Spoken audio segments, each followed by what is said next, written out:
پہلی بات، ساتویں امام کی طرف سے پہلا مسئلہ واضح ہو گیا کہ بیماروں کی شفایابی کے لیے بیماری کے دو مسئلے۔ پہلا مسئلہ، جسم کے ظاہری اعضاء و جوارح، اسکن پرابلم، کسی مقام پر پین کا اٹھ جانا، درد ہو جانا، یا ٹشوز کا پھٹ جانا، یا دیگر مسائل ظاہر بدن کے اعتبار سے۔ اور دوسرا مسئلہ، بسم اللہ الرحمن الرحیم، ساتویں امام کا تحفہ، دعائے توسل کا جملہ، مگر وہ دعائے توسل نہیں جو آپ پڑھتے ہیں، وہ دعائے توسل جو الگ سے لکھی ہے اسی کتاب میں، اور اسی دعائے توسل کے نیچے کہ جو آپ پڑھتے ہیں، یا وجیہا عند اللہ اشفع لنا عند اللہ، یہ توسل تو آپ کو یاد ہے۔ اسی کے نیچے شیخ عباس قمی نے اپنی کتاب مفاتیح الجنان میں دعائے توسل دیگر، فارسی کا لفظ کے نام سے ایک دعا کتاب میں لکھی۔ اس دعا میں ساتویں امام کا وسیلہ اللہم انی اسألک، اے خدا میں تجھ سے سوال کرتا ہوں، بحق ولیک، تیرے ولی کے حق کا واسطہ دیتے ہوئے۔ تیرا ولی کون ہے؟ موسیٰ بن جعفر علیہ السلام، وہ موسیٰ جو جعفر کے بیٹے، ان پر سلام ہو۔ الا عافیتنی بہی فی جمیع جوارحی ما ظہر منہا وما بطن، یا جواد یا کریم۔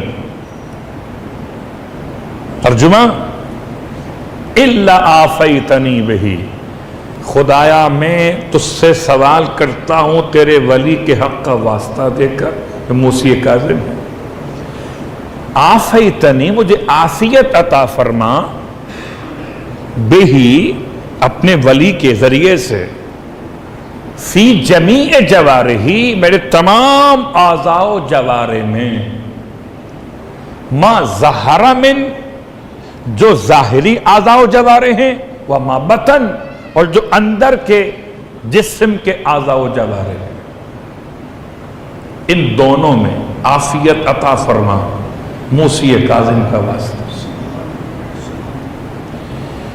ہمارے یہاں ایک مشہور مسئلہ چل رہا تھا اور ابھی بھی چل رہا ہے، لوگ چوتھے امام کے نام سے بیماروں کی شفایابی مانگتے ہیں، اور یہ کہہ کر مانگتے ہیں کہ بیمار کربلا کا واسطہ۔ اور صرف آپ نہیں مانگتے بلکہ عرب و عجم بھی مانگتے ہیں، اس میں کوئی فرق نہیں پڑتا، مانگ سکتے، کوئی حرج نہیں، لیکن چوتھے امام وسیلہ شفا نہیں ہیں، وسیلہ شفا ہیں ساتویں امام۔ کبھی اگر یہ بات سمجھ میں نہ آئے تو سمجھ دیجئے کہ قرآن میں 114 سورے ہیں، سب قرآن ہے نا، ہر سورے کی خاصیت الگ کیوں ہے؟ اگر ہر سورے کی خاصیت الگ ہو سکتی ہے پھر قرآن بھی رہ سکتا ہے، تو آل محمد کے 14 آل محمد بھی ہیں، اور ہر ایک کا وسیلہ الگ الگ بھی ہے۔ تو میں آپ کو روکتا نہیں، چوتھے امام کے نام سے مانگیے، ملتا وہیں سے ہے، لیکن یہ جملہ دعائے توسل کا ہے۔ اور اس کی وجہ کیا ہے؟ ہو سکتا ہے کہ مسائل کے ربط میں ہم بیان کر سکے۔ صلوات پڑھیں محمد و آل محمد۔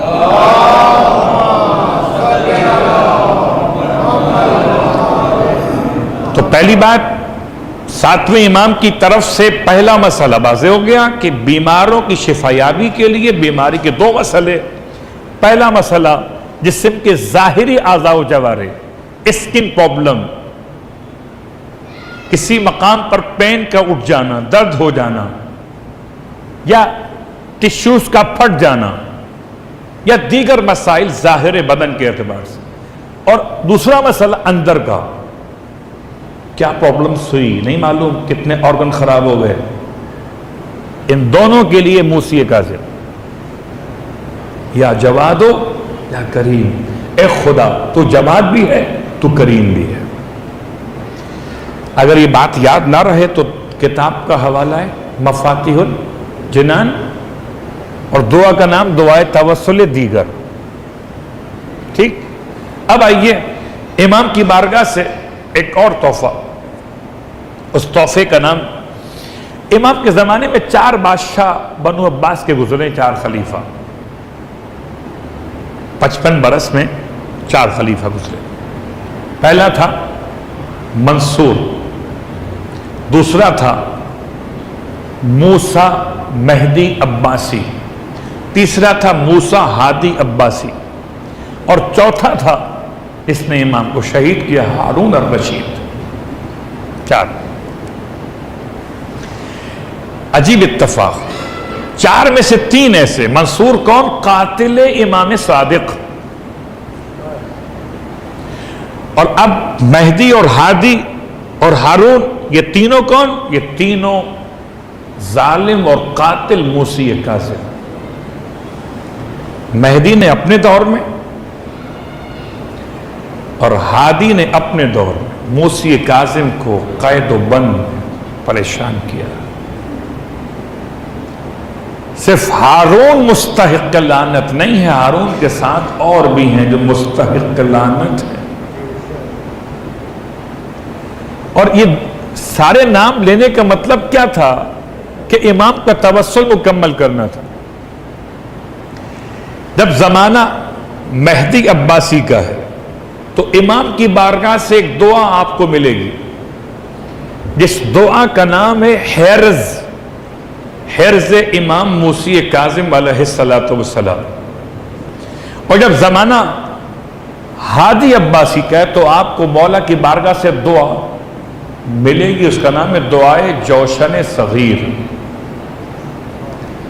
دیکھیے ہمارا کام تو آپ کی خدمت میں بات کو پہنچانا ہے، استفادہ کرنا نہ کرنا آپ کا مسئلہ ہے۔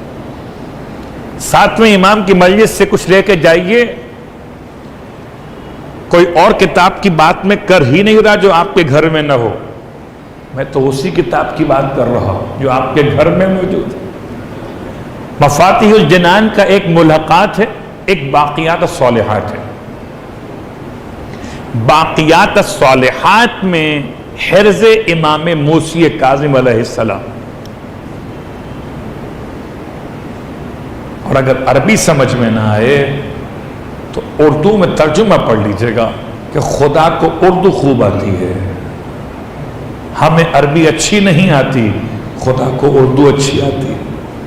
آپ جو بولتے ہیں پنجابی میں، سرائکی میں، پشتو میں، جس زبان میں بولتے ہیں خدا وہ زبان جانتا ہے، اور خدا تو آپ کی زبان کے علاوہ آپ کے دل کی بات بھی جانتا ہے۔ دل سے زبان تک آتی نہیں ہے، خدا تک پہنچ جاتی ہے۔ تو امام کی بارگاہ سے ایک وہ دعا جو حرص کے نام سے ہے، اور ایک وہ دعا جو دعائے جوشن صغیر کے نام سے ہے۔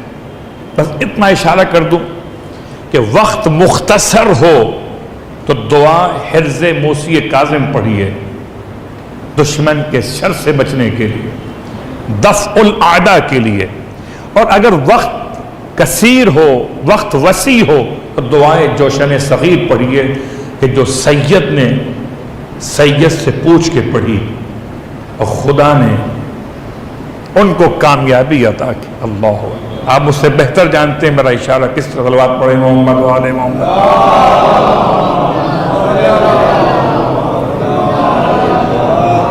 ورنہ کہاں ہتھیار، کہاں کمزور سی ایک جماعت، دعائے جوشن صغیر۔ بلکہ کبھی اگر آپ کو اپنے رب سے کبھی شکوہ ہونے لگے، اللہ میاں میں ہی رہ گیا تھا، ہوتا ہے قبلہ، ہمارے یہاں رشک تو ہوتا نہیں، حسد ہو جاتا ہے، شکر تو ہوتا نہیں، شکوہ ہو جاتا ہے کہ میں ہی رہ گیا تھا کمر کی تکلیف کے لیے، دیکھو ان کو کچھ بھی نہیں ہوتا۔ ہمارے بیٹیاں گھر میں بیٹھ رشتے نہیں آتے، دیکھو ان کے رشتے بھی آ گئے۔ جب کبھی شکوہ ذہن میں آنے لگے ہاتھ جوڑتا ہوں آپ کی خدمت میں. جب شکوہ بڑھے گا تو مایوسی بڑھے گی, خدا سے دور ہو جائیں گے. دعائے جوشن صغیر پڑھیے, خدا سے قریب ہو جائیے. یہ دعا واحد وہ دعا ہے جو انسان کے شکوے کو شکر میں تبدیل کر دیتی ہے. اور میں پھر کہوں گا آپ سے ترجمہ پڑھیے گا, عربی اتنی آسان نہیں ہے اس کی. اور مولا کی بارگاہ سے جو عطا کا سلسلہ ہے اس میں ایک دعا آپ کی خدمت میں, اور پھر حوالہ وہی پرانا والا, تاکہ آپ میں سے کوئی یہ نہ کہے مولوی صاحب کہاں کی باتیں بیان کر کے چلے گئے, یہ کہاں ملے گی. لوگ بعد میں ڈھونڈتے پوچھتے. اور اصل کتاب میں دعاؤں کے چیپٹر میں ایک دعا ہے, شاید آپ نے توجہ دی ہو. دعا کا نام ہے دعائے سریع الاجابہ. سریع بہت تیز, اجابہ اجابت کے قریب. اللہ اکبر. اس لفظ کو میں اگر سمجھاؤں آپ کی خدمت میں تو جو پیٹرول لے کر ٹینکر چلتے ہیں ان کے پیچھے عربی میں لکھا ہوتا ہے, عرب ممالک میں. آپ کیا لکھا ہے؟ ڈینجر, خطرہ, فاصلہ رکھیے, آگ بھڑک سکتی ہے. دکھاتے ہیں اس پر تصویر بناتے ہوئے. عرب میں کہتے ہیں سریع الاشتعال, شعلے سے نکلا ہوا لفظ ہے. سریع الاشتعال یعنی جلدی سے شعلہ پکڑنے والا. یہ ہے سریع الاجابہ, جلدی سے اجابت دلوانے والی. آپ چاہتے ہیں کہ آپ کی دعا فوراً قبول ہو, تو اس دعا کی قبولیت کے لیے امام موسی کاظم علیہ السلام کی تعلیم کرتا دعا. وقت ہوتا تو میں دعا منبر سے پوری پڑھتا, مگر وقت اتنا نہیں ہے تو میں نے حوالہ ریفرنس آپ کو دے دیا. اب آپ کا کام ہے استفادہ کرنا. اس کے سے پہلے دو جملے پڑھ رہا ہوں. اللہم انی اسألک, اے خدا میں تجھ سے سوال کرتا ہوں. پروردگار میں تجھ سے سوال کرتا ہوں کس بات میں؟ اطاعتک, میں تیری اطاعت کرتا ہوں, فی احب الاشیاء الیک وہو التوحید, کہ میں تیری اطاعت کرتا ہوں تیری پسندیدہ چیز میں, وہ ہے توحید. وَلَمْ أَعْصِكَ, اور میں تیری معصیت نہیں کرتا, فی ابغض الاشیاء,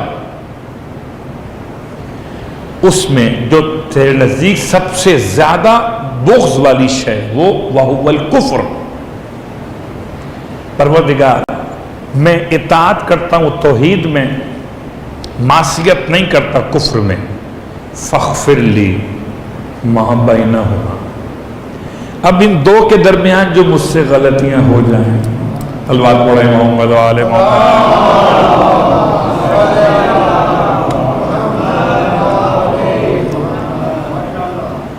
اس کے درمیان جو کوتاہیاں ہو جائیں مالک اسے معاف کر دے. یہ دعا کی ابتدا ہے. اور اگر میں یوں کہوں کہ سمجھدار تو چاول کا ایک دانہ چکھ کے بتا دیتا ہے کہ دیکھ کیسی ہو. تو میں نے دعا کے دو جملے بتا دی آپ کی خدمت میں تاکہ آپ کو اندازہ ہو جائے کہ دعا کیسی ہے.